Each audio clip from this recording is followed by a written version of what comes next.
ರಾಜ್ಯದಲ್ಲಿ ಮತ್ತಷ್ಟು ಗ್ಯಾಸ್ ಅಭಾವ, ಅದರಲ್ಲೂ ಸ್ಪೆಷಲಿ ಕಮರ್ಷಿಯಲ್ ಗ್ಯಾಸ್ನ ಅಭಾವ ಸೃಷ್ಟಿಯಾಗಿದೆ. ಈ ಹಿನ್ನೆಲೆಯಲ್ಲಿ ಹೋಟೆಲ್ನ ಮಾಲೀಕರು ಒಂದು ಸಭೆಯನ್ನು ಕೂಡ ಕರೆದಿದ್ದಾರೆ. ಈ ಸಭೆಯಲ್ಲಿ ಮುಂದಿನ ತೀರ್ಮಾನ ಏನು ಅನ್ನೋದರ ಕುರಿತಾಗಿ ಚರ್ಚೆಯನ್ನು ನಡೆಸಲಾಗುತ್ತೆ. ಹೋಟೆಲ್ಗಳಿಗೆ ಕಮರ್ಷಿಯಲ್ ಗ್ಯಾಸ್ ಪೂರೈಕೆ ಇಲ್ಲ. ಹೋಟೆಲ್ ಮಾಲೀಕರಿಗೆ ರಾಜ್ಯ ಸರ್ಕಾರ ಕೊಟ್ಟಂತಹ ಶಾಕ್. ಕೇವಲ 1,000 ಸಿಲಿಂಡರ್ಗಳು ಮಾತ್ರ ಪೂರೈಕೆ ಅಂತ ಹೇಳಿದೆ. ಈ ಹಿನ್ನೆಲೆಯಲ್ಲಿ ಹೋಟೆಲ್ ಸಂಘದವರು ಸಂಜೆ 4 ಗಂಟೆಗೆ ಒಂದು ಸಭೆಯನ್ನು ಕರೆದಿದ್ದಾರೆ. ಬೆಂಗಳೂರು ಹೋಟೆಲ್ ಸಂಘದವರ ನೇತೃತ್ವದಲ್ಲಿ ಈ ಒಂದು ಸಭೆಯನ್ನು ಹಮ್ಮಿಕೊಳ್ಳಲಾಗಿದೆ.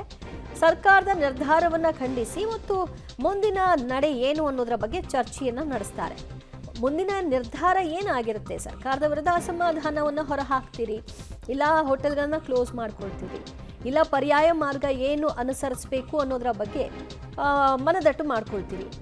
ಅದಕ್ಕೂ ಮೀರಿದಂತೆ ಕೇಂದ್ರಕ್ಕೊಂದು ಪತ್ರ ಬರೆಯುವಂತಹ ಪ್ರಯತ್ನಗಳಾಗಬಹುದಷ್ಟೇ. ಇಲ್ಲದನ್ನು ಹೇಗೆ ಸೃಷ್ಟಿ ಮಾಡಿಕೊಡೋದು ಅನ್ನೋದು ಸದ್ಯ ರಾಜ್ಯ ಸರ್ಕಾರದ ಒಂದು ವಾದ. ಆ ಕಾರಣಕ್ಕಾಗಿಯೇ 2% ಸಿಲಿಂಡರ್ಗಳನ್ನು ಕೊಡ್ಲಿಕ್ಕೆ ಸಾಧ್ಯ ಅಂತ ಹೇಳಿದೆ. ಮತ್ತಷ್ಟು ಮಾಹಿತಿ ಕೊಡ್ತಾರೆ ನಮ್ಮ ಪ್ರತಿನಿಧಿ ಲೋಕೇಶ್. 4 ಗಂಟೆಗೆ ಸಭೆಯನ್ನು ಕರೆಯಲಾಗಿದೆ. ಸಭೆಯಲ್ಲಿ ಏನೇ ತೀರ್ಮಾನ ತೆಗೆದುಕೊಂಡ್ರು ಕೂಡ ಈಗ ನಮ್ಮ ಕೈಯಲ್ಲಿ ಏನಾದರೂ ಇದ್ರೆ ತಾನೇ ಅವರು ಡಿಮಾಂಡ್ ಮಾಡಿ ಇಸ್ಕೊಳ್ಳೋಕೆ ಸಾಧ್ಯ. ಏನೂ ಇಲ್ಲದ ಪರಿಸ್ಥಿತಿಯಲ್ಲಿ ಏನು ಸಭೆ ಮಾಡಿ ಏನು ಪ್ರಯೋಜನ ಆಗುತ್ತೆ? ಈ ಸಭೆಯ ಅಜೆಂಡಾ ಏನು? ದಿವ್ಯಾ, ಈ ಸಭೆಯ ಅಜೆಂಡಾ ಈ ವಾರ ಸರ್ಕಾರದಿಂದ ಗ್ಯಾಸ್ ಸಿಗುತ್ತೆ ಅನ್ನುವಂಥ ನಿರೀಕ್ಷೆ ಇತ್ತು. ಹೋಟೆಲ್ ಬಂದ್ ಆಗಿರೋದನ್ನ ಹೇಗೋ ಮಾಡಿ ಬೇರೆ ಹೋಟೆಲ್ಗಳಿಂದ ಗ್ಯಾಸನ್ನು ತರಿಸಿ ಅಡ್ಜಸ್ಟ್ಮೆಂಟ್ ಮಾಡಿ ಹೋಟೆಲ್ ನಡೆಸೋ ರೀತಿಗೆ, ಹೋಟೆಲ್ ಉದ್ಯಮ ನಡೆಯೋ ರೀತಿಯಲ್ಲಿ ಸಂಘ ಮಾಡಿತ್ತು. ಆದರೆ ಇವತ್ತು ಗ್ಯಾಸ್ ಸಪ್ಲೈ ಆಗೋದೇ ಇಲ್ಲ ಅಂತೇಳಿ ಈಗ ಸರ್ಕಾರ ಹೇಳ್ತಾ ಇದೆ. ಆ ಕಾರಣಕ್ಕೋಸ್ಕರ ಮುಂದೆ ಏನು ಮಾಡಬೇಕು, ಯಾವ ರೀತಿಯಾದಂಥ ಚರ್ಚೆ ಮಾಡಬೇಕು ಅಂತೇಳಿ ಇವತ್ತಿನ ಸಭೆಯಲ್ಲಿ ಚರ್ಚೆ ಆಗುತ್ತೆ.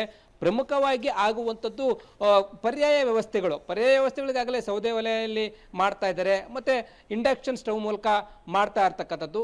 ಆ ನಿಟ್ಟಿನಲ್ಲಿ ಯಾವ ರೀತಿಯಾಗಿ ಕ್ರಮವನ್ನು ವಹಿಸಬೇಕು ಅನ್ನೋದ್ರ ಬಗ್ಗೆ ಚರ್ಚೆಯನ್ನು ಮಾಡ್ತಾರೆ. ಹೋಟೆಲ್ ಬಂದ್ ಮಾಡಲಿಕ್ಕಂತೂ ಸಾಧ್ಯ ಇಲ್ಲ. ಹೋಟೆಲ್ ಬಂದ್ ಮಾಡ್ದೇನೆ ಏನೆಲ್ಲ ಮಾಡ್ಬೋದು ಅನ್ನೋದ್ರ ಬಗ್ಗೆ ಚರ್ಚೆ ಮಾಡ್ತಾರೆ. ಯಾಕೆಂತಂದರೆ ಈಗಾಗಲೇ ಬೇಕಾಗಿರುವಂಥದ್ದು ಸುಮಾರು 15% ಅಷ್ಟು ಬೆಂಗಳೂರಿನ ಹೋಟೆಲ್ಗಳಿಗೆ ಬೇಕಾಗಿದೆ. ಅದರಲ್ಲಿ 7% ಆದರೂ ಕೊಡಿ ಅಂತೇಳಿ ಮನವಿಯನ್ನು ಮಾಡ್ಕೊಂಡಿದ್ರು. ಆದರೆ ಸರ್ಕಾರ ಕೊಡ್ತಾ ಇರ್ತಕ್ಕಂಥದ್ದು ಬರೀ 2%. 2%ನಿಂದಾಗಿ ಸುಮಾರು 30,000 ಹೋಟೆಲ್ಗಳಿಗೆ ಸಿಲಿಂಡರ್ ಪೂರೈಕೆ ಆಗೋದಿಲ್ಲ. ಒಂದು 50 ಅಥವಾ 100 ಹೋಟೆಲ್ಗಳಿಗೆ ಪೂರೈಕೆ ಆದರೆ ತೀರಾ ಕಷ್ಟ ಆಗುತ್ತೆ ಅನ್ನುವಂಥದ್ದು. ಈ ಕಾರಣಕ್ಕೋಸ್ಕರ ಹೋಟೆಲ್ಗಳನ್ನು ನಡೆಸಬೇಕಾ ಬೇಡವಾ, ಯಾವ ರೀತಿಯಾಗಿ ನಿರ್ಣಯವನ್ನು ಕೈಗೊಳ್ಳಬೇಕು, ಬೇರೆ ಬೇರೆ ಹೋಟೆಲ್ ಮಾಲೀಕರ ಅಭಿಪ್ರಾಯಗಳನ್ನು ಇಲ್ಲಿ ಸಂಗ್ರಹ ಮಾಡ್ತಾರೆ. ಸಂಘದಲ್ಲಿರುವಂಥ ಪದಾಧಿಕಾರಿಗಳ ಅಭಿಪ್ರಾಯವನ್ನು ಸಂಗ್ರಹ ಮಾಡ್ತಾರೆ. ಪರ್ಯಾಯ ವ್ಯವಸ್ಥೆ ಏನು ಮಾಡಬೇಕು ಅನ್ನೋದ್ರ ಬಗ್ಗೆ ಚರ್ಚೆಯನ್ನು ಮಾಡ್ತಾರೆ. ಏನೇ ಮಾಡಿದ್ರು ಕೂಡ ಸರ್ಕಾರಕ್ಕೆ ಈಗಾಗಲೇ ಕೇಂದ್ರ ಸರ್ಕಾರದ ಸಂಸದರಿಗೂ ಕೂಡ ಮನವಿಯನ್ನು ಮಾಡ್ಕೊಂಡಿದ್ದಾರೆ. ಗ್ಯಾಸ್ ಸಪ್ಲೈ ಮಾಡಲಿಕ್ಕೆ ಮನವಿಯನ್ನು ಮಾಡ್ಕೊಂಡಿರ್ತಕ್ಕಂಥದ್ದು. ಆದರೂ ಕೂಡ ಯಾವುದೇ ರೀತಿಯ ಆಗ್ತಾ ಇರೋದೇ ಕಡಿಮೆ ಕಮರ್ಷಿಯಲ್ ಗ್ಯಾಸ್ ಅಂತಂದ್ರೆ ಅದರಲ್ಲಿ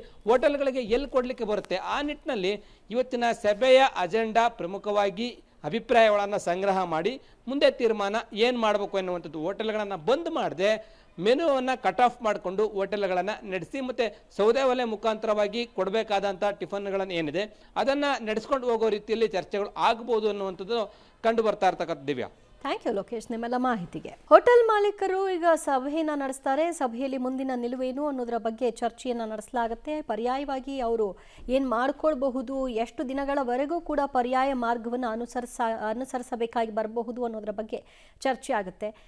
ಈ ವಾರ ಎಲ್ಲವೂ ಕೂಡ ಸರಿ ಹೋಗುತ್ತೆ ಎನ್ನುವಂತಹ ನಿರೀಕ್ಷೆಯನ್ನು ಇಟ್ಕೊಂಡಿದ್ರು. ಆ ನಿರೀಕ್ಷೆ ಕೂಡ ಹುಸಿ ಆಗಿದ್ದರ ಬೆನ್ನಲ್ಲೇ ಈ ಸಭೆ.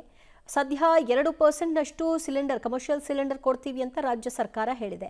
ಆದರೆ ಹೋಟೆಲ್ನವ್ರು ಕೇಳ್ತಾ ಇರೋದು ಒಂದು ಹೋಟೆಲ್ಗೆ 1 ಸಿಲಿಂಡರ್ನಂತೆ ಕೊಡಿ, ನಮಗೆ ಬಹಳಷ್ಟು ಲಾಸ್ ಆಗ್ತಿದೆ ಅಂತ.